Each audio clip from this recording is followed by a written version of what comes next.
Oh, that was loud. Welcome back. I hope you had a delightful meditation.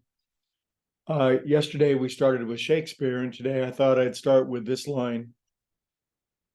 I love this. I don't know why I thought of this. Do not conform any longer to the pattern of this world, but be transformed by the renewing of your mind. Do not conform any longer to the patterns of this world, but be transformed by the renewing of your mind. Great words. This week we've looked at lessons and blessings, the tests that we get. We looked at the different levels of mastery, and if we're going through the same tests over and over and over again, if we're not learning lessons, then simply means we're stuck in a particular pattern. We might say, while we could have been going downstream in our kayak, we're stuck in an eddy off to the side. We're just circling around, running the same pattern over and over and over and over and over again in our mind. Now, this is not the case in all areas of our life by any means, but it is with recurring stuff and sometimes the deep narrative stories or patterns of our life that seem to determine the entire quality of it.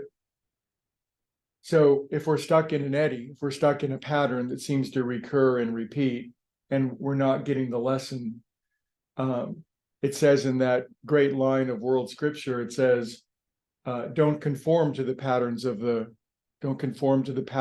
world, the patterns of our brain. The yogis have a name for the deep ruts or grooves inside of our brain. It's samskara, and in Sanskrit, it literally means a channel or a rut or a groove that we have dug or have had dug into our own brains. Some of our samskaras were laid in place before we could even get our hands on them, so to speak. Parents, culture, religion, lack of religion, education, marketing, doesn't matter. We have channels upon channels upon channels upon channels. Channels are a good thing. These channels that we can depend on that allow us to remember where we live and such. That's a good one. But some of the channels ain't so good, I guess we might say.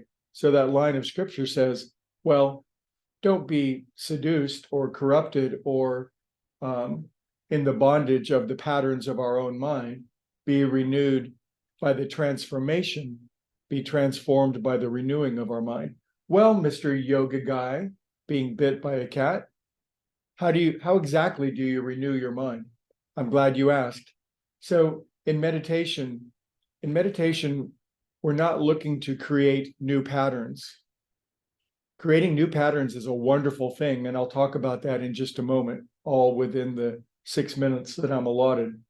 But during meditation, it's not about creating more patterns. It's about unwinding them. It's about unwinding the constituent elements that make up all of our individual patterns and allowing them to resolve down to their essential nature. For example, if you bought a house, you got a really good discount, you got kind of a beater house.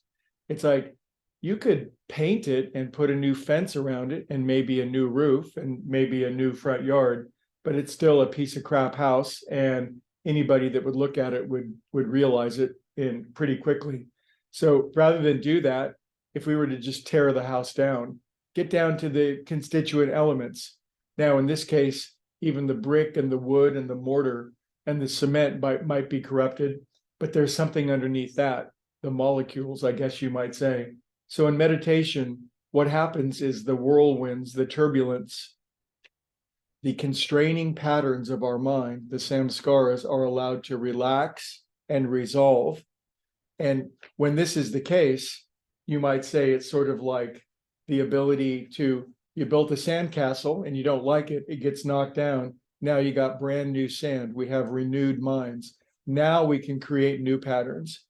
Doesn't it make more sense to make new patterns out of fresh new material rather than trying to just build on top of crappy old dysfunctional toxic patterns that have never served us and continuously deliver the unfortunate result, the problems over and over and over again? So in meditation, this is what we do. So congratulations on being an intelligent meditator, and once a day allowing the momentum of the patterns of our mind to subside and get down to the constituent essential substrate of being, which is being or consciousness itself, then yes, we can begin to shape our minds. We can aim toward the loving things that we want. And we may note that we're incompetent at those things, but at least we're consciously incompetent, and we can begin to build new skills, new capacities, new loving patterns, and not be constrained by the ones of the world anymore, but live the patterns of spirit that we are destined to, like my cat, who has the cleanest cone in the world. Anyway, we get to visit tomorrow. Thank you for listening. I hope you found it provocative, and have a beautiful day.